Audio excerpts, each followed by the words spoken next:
pode realmente fazer a gente fazer alguma coisa ou é desculpa da galera pra pecar mesmo? Ele tem até onde o diabo consegue interferir nas nossas ações e até quanto é a nossa culpa, é a gente que tá fazendo? Pois é, eu estou fazendo atualmente um curso de exorcista. Eu estou entrando numa área que eu não conhecia, que a gente não aprende no seminário mais, que é a angelologia, o estudo dos anjos e dos demônios, né? Isso, tudo certinho. O que a Bíblia nos ensina é o seguinte: Deus não nos tenta. Deus pode nos provar, mas ele não nos tenta. Quem é que nos tenta? É o diabo. O único poder que o diabo tem na nossa vida é o poder de tentação. O que é tentação? Ele vai insinuar, ele vai sugerir, ele vai colocar o prato. Você come se quiser. Tá. Se nós não somos tentados por ele, nós somos tentados pela concupiscência, que é o pecado que nós trazemos do pecado original. Então, seja o pecado original, seja o diabo, nós somos tentados o tempo todo. Esse é o modo ordinário do diabo tentar. Nós vamos entrar aqui, mas tem os modos extraordinários. Tem a maior é a possessão, tem a infestação, tem a obsessão, etc. Mas a tentação é dele. Só que Deus, na sua palavra, vai dizer que para cada tentação, Deus nos dá uma graça capaz de resisti-la e sairmos mais vitoriosos. Então o diabo ele não tem mais poder do que nós. Porque na verdade o que ele faz? Ele tenta. A decisão de pecar é nossa. Quando você lê lá a tentação de Jesus no deserto, não é a tentação do pão, a tentação da adoração, o pão é a facilidade, né? A adoração é ajoelhar-se, mas tem um texto que é interessante, a questão de pula daqui. Né? Se você é filho de Deus, pula daqui. Prova que é Deus, então. Isso não é fé, isso é presunção. Como a presunção vem do demônio. Porque a fé nos faz praticar o bem, nos afastar do mal, guardar a nossa vida e fazer o que tem feito, o que deve ser feito. O que as pessoas fazem? Elas arriscam a própria vida e dá errado. O que elas dizem? Ah, não, Deus não me guardou. Isso não é fé, isso é presunção. Entendi. O nosso anjo da guarda nos guarda para quem não é presunçoso. Você tem que se guardar para ele te guardar. Jesus sabia, se ele pulasse lá de cima, ele ia arrebentar lá embaixo. Porque a lei da natureza está acima, não é? Do que é a própria filiação. E ali você vê o quê? Que o diabo, ele fala com Jesus, pula, pula. Mas se o diabo pudesse, ele tinha o quê? Empurrado. Ele não tem o poder. Não. Ele não tem o poder de empurrar. Tem uma frase célebre que é: Deus entra na nossa vida pelo coração que a gente abre. E o diabo pela brecha que a gente não fecha. Então você tem que abrir o coração para Deus e fechar essas brechas. As brechas são os pecados. Pecados mortais, ódio no coração, ocultismo, né, mexer com essas coisas das trevas, desejo do mal, vingança, tudo aquilo que é um mal exacerbado, né, é uma brecha que o diabo ele tem essa autoridade para agir na nossa vida, né? E a autoridade da mãe, como você tocou o assunto, ela vem muito pela oração e pela orientação. A oração da mãe, ela move o céu. Por isso que eu digo muito, indiferentemente do problema que o filho tem, a mãe não pode desistir de rezar. É uma questão de tempo. Né? O que a mãe fala para Deus, ele está presente ali na sua unção. Né? Então, é oração. Oração, perseverança, o amor de mãe, ele a parte do amor de Deus é o amor de mãe, né? O que ela plantou tá plantado. Né? Pode ser que passe um tempo de rebeldia, de um gelo, um distanciamento, mas aquilo que a mãe planta, né, um dia brota. Eu acredito nisso. E aí quando você começa a fazer, eu imagino que esse é o teu propósito, né? É ser um pastor de ovelhas, né? E você se sentiu completo logo de cara, assim, falou, isso era o que eu queria na minha vida? Ou teve muito momento de dúvida? Putz, será que eu tô fazendo a coisa certa? Tem dúvida ou sempre foi certeza? Não, dúvida de que eu queria ser padre, nunca. Nunca? Nunca. Isso é o que eu tinha certeza. E dúvida sobre a capacidade? Sim, porque eu já fui muito gago, né? Muito gago. Tanto que eu tomei bomba na 6ª, 7ª e 8ª série. 3 bombas seguindo. Por causa da timidez também. Não apresentava trabalho, não conseguia fazer leitura na sala. Como os grupos de trabalho. Resolver isso? Oração e exercício.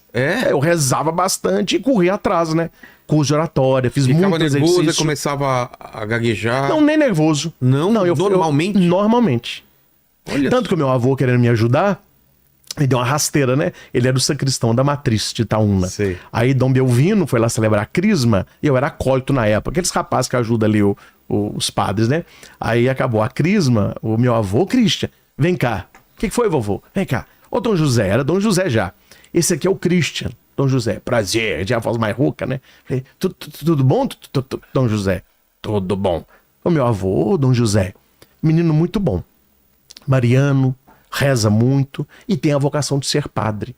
Mas ele é gago. Mas eu vou pedir ao senhor, deixa ele entrar no seminário, quando ele ordenar, eu estou mandando pra uma rocinha aí, mas só dele ser padre ele vai ser feliz. Eu não entendi a frase do meu avô, né? Cheguei em casa e falei com a minha mãe, né? Ô, mamãe, o pessoal da roça gosta de padre gago? A minha mãe, que é isso, menino? Onde você tirou isso? Falou, não, meu avô falou com o Dom José ali pra me ordenar, porque eu era gago, pra me mandar pra roça. Minha mãe, não, isso aí é coisa da cabeça do seu avô, pode continuar. Mas a minha mãe, ô Vilela, eu te falei, como a sua mãe é na sua vida, né? Minha mãe é fora do comum, mas fora do comum. Quando eu era ainda seminarista, nas dificuldades que eu tive, né? Uma época muito complicada, eu fui em casa certa vez, ela falou comigo assim, Christian, você vai falar que é porque a sua mãe está te falando. Mas eu já vou falar na sua vida uma profecia que Deus me deu. O dia que se cumprir, você vai ver que eu não estou sonhando e nem falando coisas que eu não sei. Você nessa gagueira, nessa dificuldade que você tem de estudo, você não guarda as coisas, fica pra trás. Eu te vi pregando na Canção Nova. Canção Nova, que é aquela comunidade de São Paulo, leva grandes pregadores, né? Quer dizer, pra mim era um sonho impossível, inatingível, e nunca pensei em ser pregador da Canção Nova. Eu continuei meu estudo, minha mãe nunca mais tocou assunto. A minha vida foi andando. Um dia chega o convite. Padre Jonas tá pedindo pra você ir na quinta-feira eucarística, fazer adoração, fazer uma praia. Ele estava me conhecendo lá, né? Sim. Primeira vez que eu fui, a mãe me falou assim, eu tinha visto isso há 10 anos atrás. Você vê como que é essa conexão com as coisas divinas, né? Eu não sei como funciona o mundo espiritual, mas ele é um mundo onde as coisas acontecem antes. É como se as coisas acontecessem lá primeiro e esse lance da batalha espiritual, do teu espírito tá lá. Eu já conversei com alguns padres, pastores, mas eles falam que existe uma luta espiritual sempre, né? Mesmo que a gente não esteja, não entenda sobre isso. É verdade, a luta é constante. Né? É constante. Entre o bem e o mal, né? Tanto que a gente... Não é só isso, mas se você vê hoje a missão da igreja, é como se fosse o exército do bem. E tem um exército do mal. E nós tentamos levar a cura aos feridos. Qual é a cura? Os sacramentos, entre eles a Eucaristia, é aquela passagem do bom samaritano, né?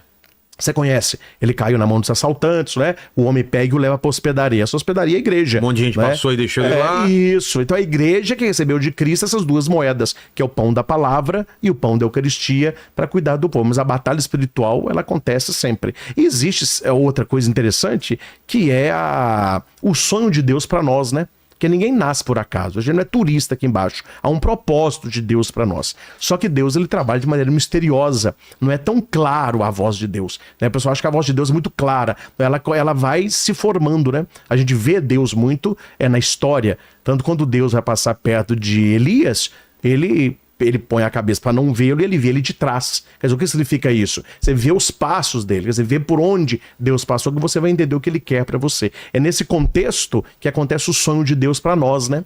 Então, pessoas quando rezam para você, como minha mãe reza para mim, ela tem esse tipo de revelação. Olha, na sua vida Deus está pedindo isso, né? Você pode pegar esse caminho, esse direcionamento que Deus nos dá pelo Espírito Santo, né? E onde fica o livre-arbítrio?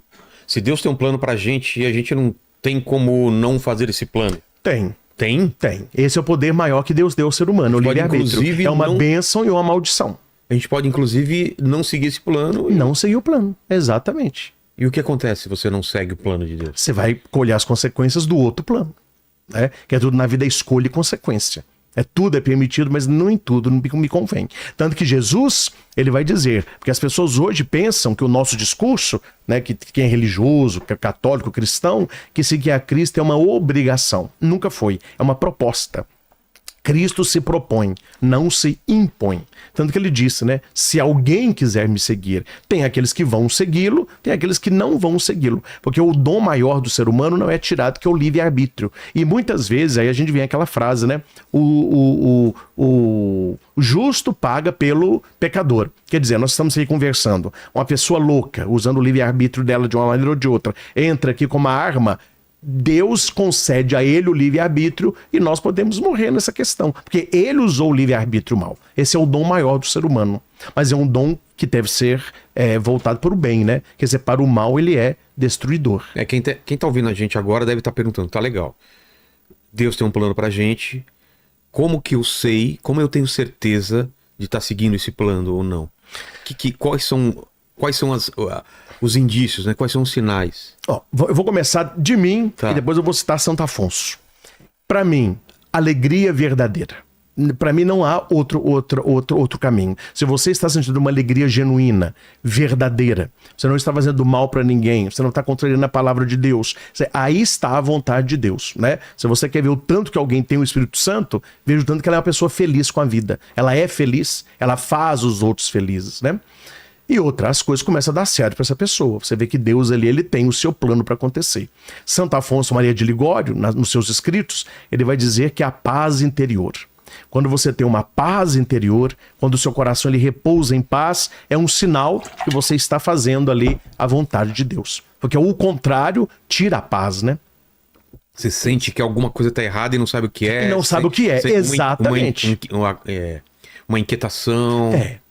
Eu tenho um exemplo que eu dou muito. Porque muita gente pode estar agora com esse vazio, né? Você fala, pô, mas eu tô trabalhando no que eu gosto, ou eu tô fazendo tal coisa, mas tem alguma coisa errada. Ela deve sentir alguma coisa, não tá no lugar, né? A pessoa ela tem que procurar, Vilela, eu acho que uma coisa importante é o sentido. Que o ser humano hoje perdeu muito o sentido. A questão do propósito, do legado, né? Porque a pessoa ela tem que saber, aquilo que eu estou fazendo está me levando para onde? Aonde que eu estou indo? Então as pessoas que elas ficam procurando... Eu dou muito exemplo de cachorro correndo atrás de moto. Você já viu isso? Aí a moto para... O cachorro senta. Você não sabe Tem fazer, gente né? que é assim. Ela corre a vida toda. É o dinheiro. Aí fica eu quero ser presidente da empresa. Ele chega. E aí? Às não vezes é dinheiro, feliz. Às vezes é uma mulher. Às vezes é uma casa. É um menino. E ele vai conquistando, e ele continua o vazio interior. Quer dizer, ele não descobriu o propósito dele, a missão dele, né? Eu acredito que a missão nossa, esse propósito, a gente só encontra em Deus. É ele que vai direcionando as coisas e vai dando sentido às coisas, né?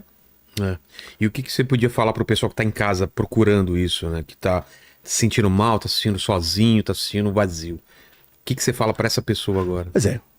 O passo inicial é a pessoa reconhecer que ela precisa de algo que está fora dela. Ela não é autossuficiente. Ela não é autossuficiente. Nós precisamos de Deus. E esse eu trouxe. Eu posso dar umas coisas que eu trouxe? Claro. Eu até marquei umas coisas interessantes. Eu até assisti. Esse terço aqui, olha. Esse é o meu texto de devoção. Olha que bonito. Aqui, bonito, né? Tá pegando aqui, né? Eu até assisti um pouquinho, eu falei que eu não consegui assistir toda, mas a live do Frei Gilson, sim, como ele é religioso, pra gente não repetir a mesma coisa, né? Então a gente pegou uma outra linha aqui.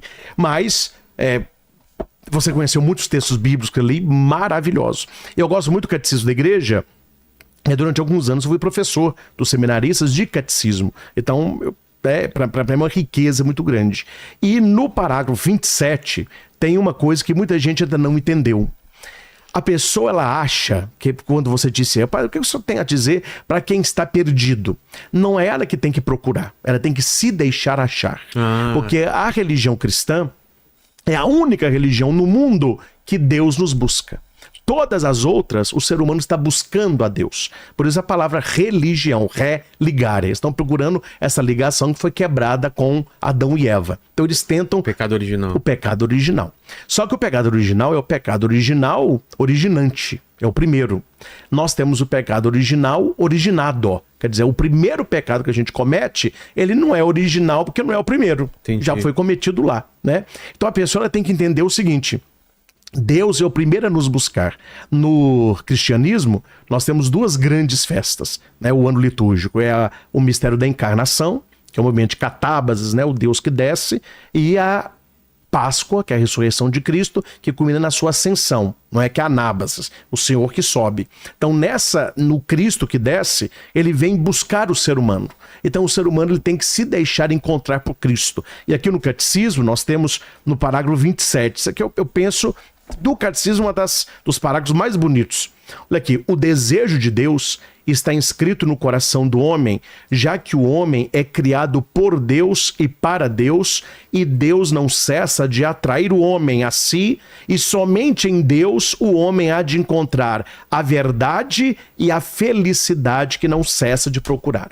O que é que o ser humano está procurando? Verdade e felicidade. Ninguém está procurando outra coisa, né? E se a pessoa procura no caminho errado, ela vai viver ou de ilusão ou de pecado. Não há outra alternativa. Se a pessoa ela tem uma vida agradável, e se ela está relativamente feliz, longe de Deus, ou ela está numa situação de pecado, quer dizer, é o errar o alvo, não o pecado.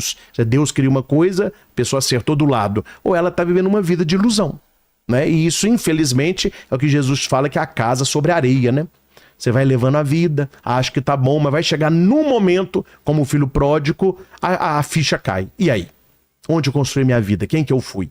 O que eu vou deixar quando eu não estiver aqui, né? Verdade. E essa verdade, o que é a verdade?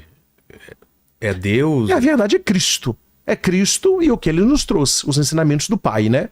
Quando o Pilatos, Jesus está... Isso é uma incógnita, né? Porque em latim, quando Jesus está lá com Pilatos vai conversando com Jesus, porque eu não sei, certamente você já sabe, Pilatos sabia que ele era inocente. Ele tentou de todo jeito soltar Jesus ali. Não entendia, né? Porque as pessoas... não entendia. Ele viu depois que era por inveja, né? A palavra fala, ele viu que era por inveja. Até a mulher dele, a Cláudia Próclo, teve um sonho e falou com ele, solte esse homem aí. Eu sonhei que ele é justo. Aí falou, olha, é melhor um morrer por todos, que se ele não morrer, vai ter uma rebelião. E ele vai conversando com Jesus. E Jesus vai respondendo, sabiamente. Só que tem uma hora que ele não responde. Quando Pilatos pergunta para ele, que é a verdade? Qui es veritas? Ele fica em silêncio. Os estudiosos bíblicos respondem o quê? Por que ele se calou? Porque ele era a verdade. Só que Pilatos pergunta, a Bíblia é muito interessante, e lá na frente Pilatos responde. Quando ele pergunta o que é a verdade, Jesus não responde. Ele fala, olha, vou fazer o seguinte, eu vou mandar flagelá-lo, mas não vou matá-lo, não é? E eu vou apresentar a vocês. A última pergunta foi, que é a verdade? Qui es veritas? Mandou Jesus para ser flagelado. Quando eles mataram, né? Quando Jesus chega com a capa, todo desanguentado, ele pega Jesus e leva pro pretório, tá aquela multidão lá. Aí ele grita alto, et homo, eis o homem. Então aí os estudiosos vão dizer, que é a verdade? Eis o homem. Essa é a construção ali daquele julgamento de Cristo, né? Por isso que Jesus fala, eu sou o caminho, a verdade e a vida. Ninguém vem ao Pai senão por mim. Conhecereis a verdade, ela vos libertará, né? E o papel da oração, qual que é? Entrar em contato com essa verdade, né? Oração, o pessoal acha que oração é uma coisa muito complicada, que a oração ela não pode ser teórica. A primeira coisa que a gente tem que entender que nós não acreditamos numa teoria. Isso aí todo cristão, e quem não é cristão e deseja ser católico, ele precisa entender que nós acreditamos numa pessoa. E essa pessoa, ela revela-nos o plano do Pai para nós. Jesus Cristo é o próprio Deus, é o Emanuel, é a segunda pessoa da Trindade. Então, quando eu entro em contato com Jesus Cristo, eu entendo a minha essência. E como é que eu entro em contato com Jesus? Pela oração. Na Bíblia tem aquela frase, todo mundo repete, tudo posso naquele que me fortalece. Como que Deus me fortalece? Pela oração, né? Tem até no catecismo, eu vou falar sobre oração, mas tem uma parte que eu nem marquei, vou ver se eu acho aqui, que é sobre quem é Jesus Cristo no catecismo da Igreja Católica. E aqui, ó, verdadeiro, é por aqui, ó.